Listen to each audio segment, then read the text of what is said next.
नमस्कार, मैं हूं संदीप बागड़ी और कैथल में इस समय मौजूद हूं। और कैथल में हमारे साथ जो आप देख रहे हैं भारतीय जनता पार्टी की जो सरकार है, सूबे की सियासत में मौजूदा सरकार को अपना एक जो है सहयोग देकर के सरकार बनाने में अहम भूमिका निभा रही जननायक जनता पार्टी के कैथल के जिलाध्यक्ष हैं। बहुत बहुत स्वागत है सर रामफल जी आपका। नमस्कार जी, सबको दर्शकों को नमस्कार जी जी। तो सर, जिस तरह से देखा जाए एक सूबे की सियासत में आप एक बराबर की हिस्सेदारी रखते हैं, गठबंधन है, तो सबसे पहले हमारी जनता को ये बता दें कि अपना जो गठबंधन है वो कैसा चल रहा है, मौजूदा स्थिति कैसी है।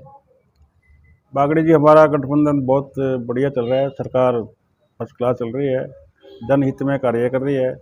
और जो हमारे मैनिफेस्टो में हमने बीजेपी के साथ समझौता किया था, उसमें जो हमने क्या 6-7 हमारे मैनिफेस्टो मुद्दे थे, हमने उनको उसके पूरा करवाने के लिए सहमति जतवाई थी, जिसमें से हम 5-6 तो अपने मुद्दे पूरे कर चुके हैं।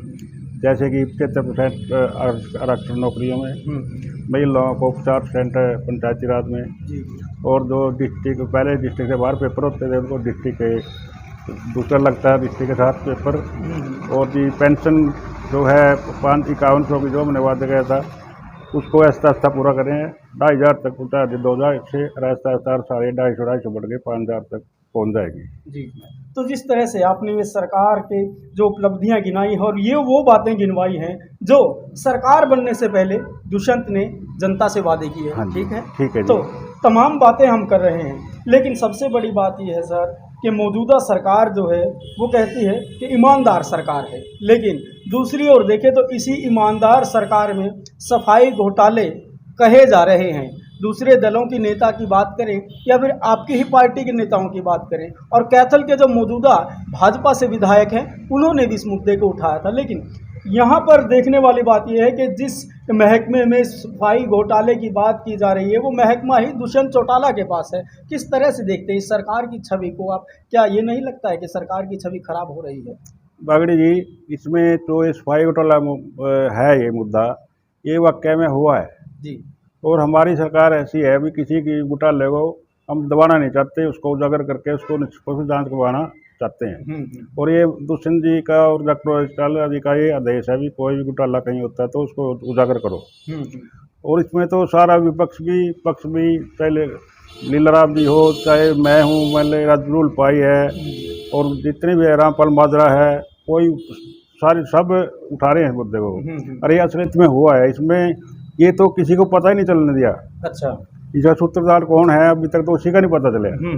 सूत्रधार ने ऐसा काम किया है, मतलब कानों कान खबर ना हो गए, और उसकी पेमेंट भी कर ली काफ़ी जगह। तो मेरे गांव में भी इसका 9 लाख का एस्टिमेट था, 8,85,000 का। जी। मैंने तो कुछ करवाया भी है, 40,000 का काम, वो भी 4-5 बार फोन कर करके उसको बुलाया ठेकेदार को, और वो कुछ काम किया। मेरे काम में तो 70-80,000 का कर दिया जाता था, और कहीं कामों में तो हुआ ही नहीं एक पैसे का भी। जी।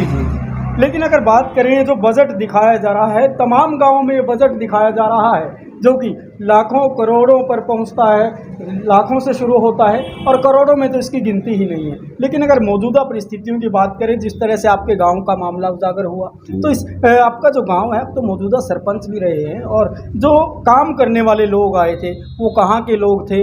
क्या ऐसी कोई पहचान हुई है? क्योंकि इस तरह के जो कामकाज है वो मनरेगा के तहत गांव के लोकल लोगों को दिए जाते हैं। क्या ऐसी कोई पहचान हो पाई है कि किसने सफाई की, किसने कराई और किन लोगों के द्वारा की गई है? ये तो बागड़ी इतना बड़ा घोटाला है, जो मनरेगा के काम थे वो उसको भी नहीं दिया गया, मनरेगा भी नहीं दिया गया। होना चाहिए मनरेगा से सारा काम, ताकि उनको काम मिल सके। ये तो चुपके से बगैर भनक कुछ अफसर कुछ ठेकेदार मिलके किसी को भनक ही नहीं लगने दिए अफसरों ने। तो सीधा सीधा इसका आप दोषी किसे मानते हैं? क्योंकि मौजूदा सरकार कहती है कि हम जो है जनहित की नीति पर काम कर रहे हैं और हमारी सोच है कि जनता को इन बातों से जो सरकार की नीतियां हैं लाभ पहुंचे। तो ये घोटाला में आप किसे दोषी मानते हैं? मौजूदा अधिकारियों को मानते हैं या फिर कुछ ऐसे नेताओं को मानते हैं जिनकी पूरी बैठ है सरकार में? बागड़ी जी, जब ये पंचायतों का कार्यकाल समाप्त हुआ, जिला परिषद का और पंचायतों का, उसके बाद ये घोटाला हुआ है। जी। इसमें किसी को नहीं पता चला, ये सरकार का इसमें कोई दोष नहीं। इसमें कुछ अधिकारी हैं मिले हुए हैं, चाहे नीचे से लगा लो ऊपर से भी पता चल जाएगा विजिलेंस को, इसकी जांच दी गई। 40 करोड़ की आसपास की, तो 12 साढ़े 12 करोड़ का है। 40 करोड़ के आसपास के कामों की विजिलेंस को जांच दे दी है और ये कुछ ही दिनों में सारा कुछ सामने आ जाएगा, कौन दोषी है कौन नहीं है। जी जी। तो जिस तरह से अगर बात की जाए, जिस तरह से चुनावी राजनीतिक पार्टियां चुनावी मैदान में उतरती हैं, कुछ मुद्दे और वादों को लेकर उतरती हैं। जब हमारी बात शुरू हुई थी तब कुछ बातें गिनवाई थी जिला अध्यक्ष जो जननायक जनता पार्टी के हैं रामफल मलिक ने। वो बातें वो थी जो चुनावी एजेंडे में इनके शामिल था, यानी कि वादे थे जो जनता से किए गए थे। एक वादा और मैं आपको याद दिलवाना चाहता हूं जो चुनाव में उतरते हुए और आपके मैनिफेस्टो में है कि जो मोटर व्हीकल एक्ट में जो एक बदलाव किया गया था, यानी कि चालान की राशि बढ़ा दी गई थी। लेकिन जब आप चुनाव लड़ रहे थे तब आपके मैनिफेस्टो में ये बात लिखी गई थी कि सरकार बनती है तो इन कानूनों में बदलाव किया जाएगा और ये जो चालान की राशि है इसको नीचे लेकर आया जाएगा, यानी कि जो पहले की राशि थी उसी में तब्दील कर दिया जाएगा। लेकिन अभी तक हुआ नहीं है। कैसे देखते हैं इस वादे को? ऐसा बागड़ी जी, ये जो चालान की राशि बढ़ाई गई है, इस सरकार की मंशा पैसे कमाने के लिए। सरकार चाहती है कि कम से कम एक्सीडेंट हो, चाहे गाड़ियां चोरी हो रही हैं, मोटरसाइकिल चोरी हो रहे हैं, तो ये ना हो, वो अपने लोग सुरक्षित रहें। मैं तो इसको नहीं मानता भाई, मैं अपने पर्सनल बात करता हूँ।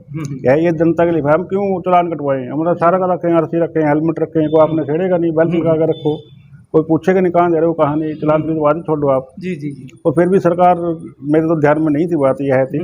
चलो मैं दुष्यंत जी के ध्यान में लाऊंगा, अभी हमने ऐसा भी कोई वादा किया था।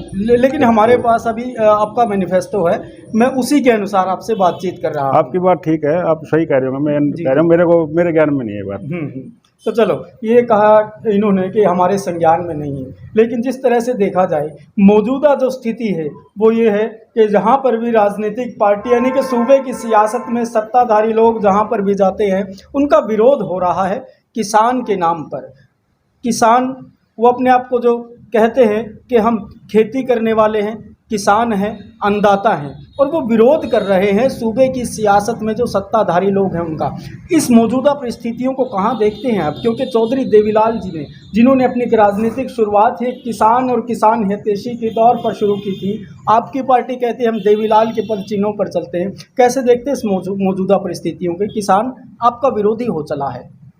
ऐसा बागड़ी जी, मैं भी किसान हूँ, मैं भी 70-80 किले की खेती करता हूँ। और जो भी मतलब जैसे अब की बार फसल देखो आप, MSP सभी फसल बिकी है, कुछ फसलें तो तेलन हैं जो वो तो सारी डबल ट्रिपल रेट में बिकी है। और चाहे गेहूँ है, अपनी जीरी है, तो MSP बिकी है। क्वालिटी का तो फर्क होता ही है, अगर वो आपकी सही क्वालिटी है तो पूरा रेट में बिकी, अगर कम है तो उसका कम ही लगेगा, तो हर एक चीज़ में है। और जो ये विरोध हो रहा है, ये किसान विरोध नहीं रहे है, ये तो राजनीतिक हो गया है। अच्छा, कुछ किसान हैं इसमें, नहीं कहता नहीं है, इसमें 10% किसान हो गए, बाकी तो राजनीतिक लोगों का ये अखाड़ा बन चुका है। जी जी। और इसमें जो ये विरोध वो नहीं है, ये तो खट्टर विरोध नहीं है कि अपना जी PM मोदी का विरोध है और यहाँ दुष्यंत चौटाला का विरोध है। और ये कोई उसका कोई विरोध नहीं है, तो एक राजनीतिक है भैया, सरकार हम कैसे गिराएं। यानी कि सीधा सीधा आपका कहने का अर्थ ये है कि ये तो राजनीतिक षड्यंत्र है। हाँ, यही कहना चाहते हैं। सही। तो तमाम बातें आप सुनते रहिए, क्योंकि ये जो बातें कही जा रही हैं जनता के लिए और जनता के हित के लिए कही जा रही हैं। आपका हित कितना है इनमें? क्योंकि हम बातें वही करते हैं जो जनता के मुद्दे होते हैं। तो अगली बातचीत हम करते हैं सर। तो आगे जिस तरह से पंचायत का चुनाव आएगा और नगर परिषद के जो है चुनाव आ रहे हैं, तो इस परिस्थितियों में जो है चुनाव क्या गठबंधन पर ही लड़ा जाएगा और पार्टी के सिंबल पर लड़ा जाएगा? क्या कोई ऐसी बातचीत अभी हुई है आपके पार्टी स्तर पर? बागड़ी जी, अभी सिंबल पे तो अभी कोई हमारी बात नहीं हुई है। पीछे मीटिंग थी हमारी जिलाध्यक्षों में, सारे दुष्यंत जी ने, वो डॉक्टर चौहान ने ली थी। उसमें देखते हैं क्या बंटवारा होगा, लड़ेंगे तो हम इकट्ठे ही, जिस जैसे जैसे के सीटों बंटवारा होगा उसी के तहत हम लड़ेंगे। जो भी पार्टी का निर्णय होगा उसी के अनुसार हम इलेक्शन लड़ेंगे। जी जी। तो तमाम बातें हमने की हैं। जननायक जनता पार्टी कैथल के जिलाध्यक्ष हैं और कुछ चुनिंदा मुद्दों पर हमने बातचीत की है। इस बातचीत को आप किस तरह देखते हैं, ये हमें कमेंट के माध्यम से ज़रूर बताइएगा, क्योंकि हम वो दिखाते हैं जो सच है। तो तमाम जानकारियों के लिए जुड़े रहिए हमारे साथ। मैं हूं संदीप बागड़ी, कैथल से।